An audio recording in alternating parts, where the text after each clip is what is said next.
старших классах как-то решил, что я какой-то худенький, щупленький, ну такой был по жизни, да. Вот. Хотел быть как бы, ну, сильным, большим, насмотревшись всех этих фильмов, вот. И начал заниматься железом. Железо мне очень здорово помогло, я очень быстро прогрессировал.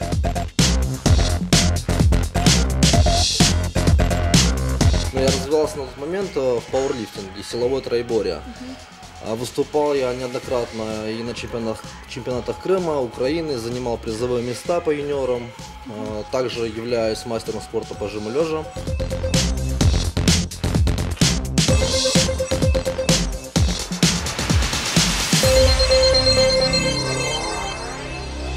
От других видов спорта отличается тем, что здесь на первом месте идет питание. Вот. Занятия в тренажерном зале ежедневные. Бодибилдинг — это такой вот спорт, в котором нужно максимально просушиться, сделать минимальный процент жира в организме и, соответственно, добиться определенных кондиций, пропорций.